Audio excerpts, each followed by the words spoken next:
ఈ story Jio SIM రాకముందు జరిగింది. అఖిల్, నీకు క్యాస్ట్ ఫీలింగ్ ఉందా? అవతార్ సినిమాలో జేక్సులు నేను ఒకటే తెలుసా, గ్రహాంతరవాసులైనా ఓకే, నాకు క్యాస్ట్ ఫీలింగ్ ఏం లేదు.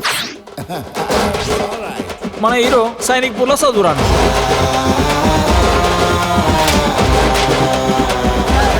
నీ మీద ఖర్చు పెట్టింది ప్రతిదీ బొక్కే నాకు. డాడీ అట్లా తిడుతుంటే తినబుద్ధి అయితే లేదు అన్నం. రేపటి నుంచి డాడీ రాకముందు పెట్టేసి తినేస్తా. ఈ టీ షర్ట్ ఎవడు కొన్నాడ్రా? నువ్వే డాడీ. లోపల కడ్రాయరు అది కూడా నువ్వే డాడీ. ఈ కంప్యూటరు నువ్వే. మరి నాగార్జున ఫోటో ఎందుకు పెట్టుకున్నావు? మన హీరోయిన్ వాయిపూర్లో చదువురాంది. ఈ పోనీ టైళ్ళు, లూస్ హెయిర్లు, ఆ పెద్దదేదో పెడతావు ఏంటది? Puff daddy. ఈ పఫ్ఫులు, సమోసాలు అన్ని మాని.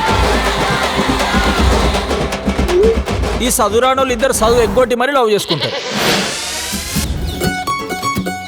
రే ఆమె హెయిర్ స్టైల్ చూడరా, డిట్టో ఇషక్ జాదాలో పరిణితి చోప లెక్క ఉంది. మా ఊళ్ళో కూడా రొయ్యలు అమ్ముకుని ఆమె సేమ్ డిట్ అట్టనే ఉంటుంది.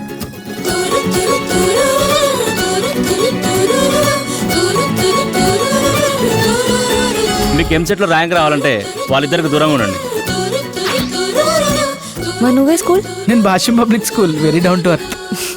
ఈ ఏజ్ లో అంతా ఇన్ఫాచ్యుయేషనే, దాన్నే లవ్ అనుకుంటాం మనం.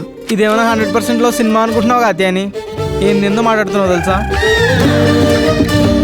తల కిందులు తపస్సు చేసిన కాత్యాయని ఇలాంటి అమ్మాయి నాకు దొరకదరా. నేను ఆమెను మర్చిపోయే ప్రసక్తే లేదురా. మేము నెక్స్ట్ మంత్ బెంగళూరు షిఫ్ట్ అయిపోతున్నాం అఖిల్. ఇంకెప్పటిలాగా కలుసుకోవడం అవ్వదు. వదిలేస్తుంది. కాత్యాయని వదిలేస్తున్నావా? ఎంగిల్ చేత్తో కొట్టాననుకో అఖిల్, వెతుకులు అతుక్కుపోతాయి. ముఖం పగిలిపోతుంది. నా బుర్రలోనే తిరుగుతున్నాడు వాడు. అబ్బాయిని చూస్తేనే తెలుస్తుంది పెద్ద కంట్రీలో ఉన్నాడు. ఇంత హారబుల్ మనిషి నా కెరీర్లో నేను ఎక్కడ చూడలేదు. ఈ చదువురాని పిల్ల హృదయాల మధ్య జరిగే సంఘర్షణే ఈ కథ. హిట్ అవుతుందంట వారా సినిమా? నాకు డౌటే, పక్కా హిట్టే. ఆస్కర్ వస్తుంది చూడు.